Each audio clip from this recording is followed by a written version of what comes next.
Hey guys, welcome back to my channel today. Thank you so much for stopping by. In this video I'll be teaching you guys how to properly pad your bustier and sew it in place. So if you're interested, keep on watching. I've already gone ahead to use my pattern paper to cut out my fabric, and you can see that I added allowance all the way around. What I'm doing now is using my chalk to mark my bust point and under bust point on my fabric since it's on the pattern paper, because the pad will be adding to these fabrics is going to stop at the under bust. After doing that, I'm going to remove the pattern paper and I'll open this fabric up for you guys to see. So this is my center front and I cut it on fold, and these are my two side fronts. So I'll be using this soft wadding for my pad, so you can use any one of your choice, any one that you are comfortable with. I'm going to go ahead and fold my pad into two like this. I'm making sure it's enough for my fabric, so I'm going to place my two side fronts on it. Remember, like I said before, the pad is going to stop at the under bust line, but before I cut, I'm going to go down by 1 inch. So I will be using this 1 inch or half an inch to join my lining to my fabric. You can do 1 inch, you can also do half an inch. So I'm going to go ahead and trace out just like you see me doing. So when I get to the 1 inch mark that I made on the fabric, I'm going to fold my fabric just like you see me doing. I'll fold it up like this, and then I'm going to cut to meet the other side.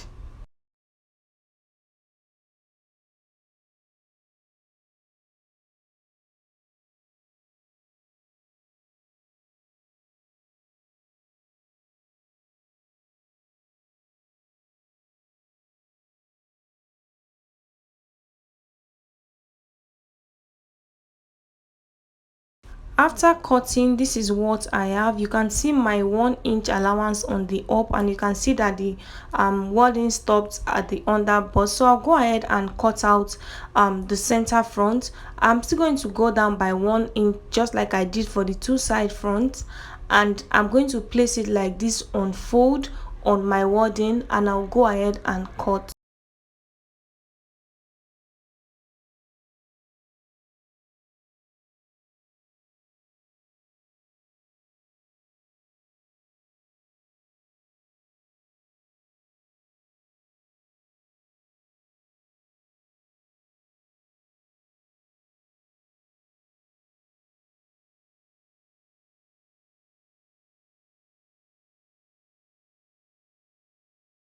So just like I did for the two side front, when I get to the 1 inch mark, I'll make my notch like this, and then I'll cut to meet the other side.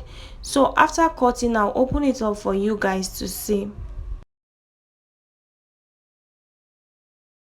So guys, this is the center front. So remember that the shiny part of the wadding is where you are going to place on the wrong side of your fabric. Don't forget to do that, because you are going to iron this in place. So if you don't use the shiny part, it's not going to stick to your fabric. So I'm going to place them like this, making sure I leave the 1 inch on the upper part of this fabric, and then I'll go ahead and iron this down with my hot iron. After ironing, you realize that the wadding is already sticked to your fabric. I'll also be adding hair stay to this to give this fabric strength. So I'm going to place my fabric on the hair stay, and then I'll cut just like you see me doing. But this time I'm going to cut the hair stay in full, and I'm going to iron it in place. I'll go ahead and cut the hair stay for the two side fronts, and then I'll iron. I've gone ahead to do that, and this is what I have after ironing. So what I'm going to do is to go to my sewing machine and sew this in place. So I'm going to place the center front on the center and the two side fronts on the side. So let's head over to the sewing machine and I'll show you guys how to sew this in place.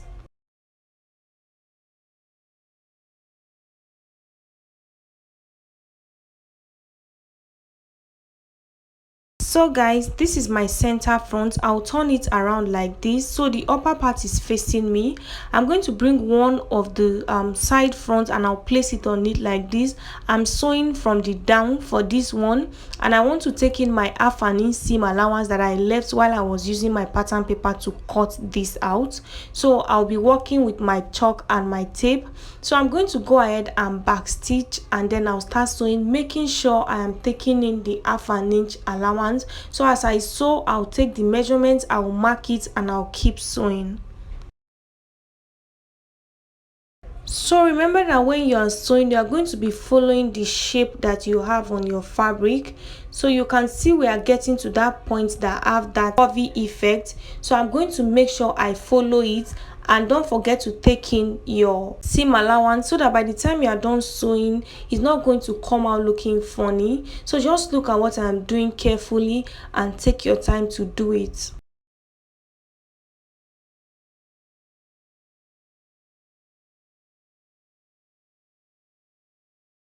So guys, I'm done sewing one part of this cup, and this is what it's looking like. So I'll go ahead and sew the other parts, but this time I'm going to start from the upper part, not from the down. So I'm going to bring the second side front and I'll place it right side facing each other, and I'll start by taking my seam allowance of half an inch. I'll make sure that I'm following the shape that I have on this fabric. I'll still work with my tape and my chalk.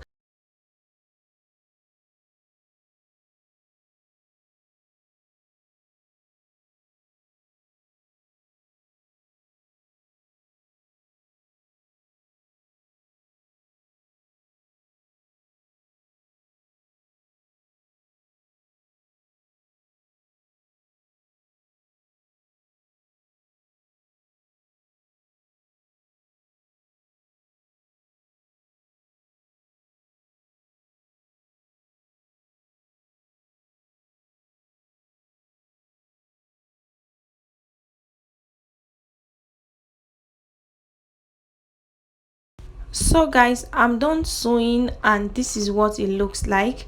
I'm going to go ahead and notch inside so that everything lays flat. I'll notch before I iron. So I'm going to notch on my underbust particularly.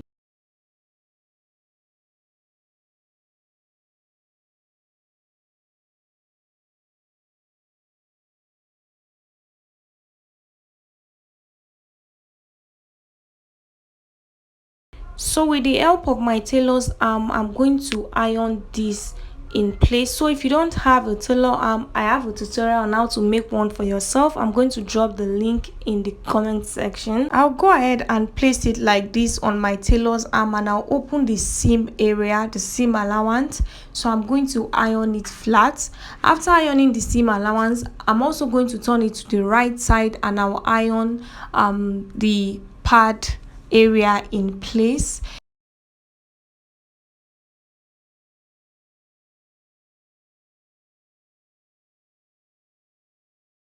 So guys, after ironing, this is what is looking like. Oh my god, look at this gorgeousness. Like, see the way the pad area is standing. Yeah, so I hope this tutorial was helpful. Please don't forget to give me a thumbs up, like this video, subscribe if you are not a subscriber, and yeah, I'll see you guys in the next one. Bye.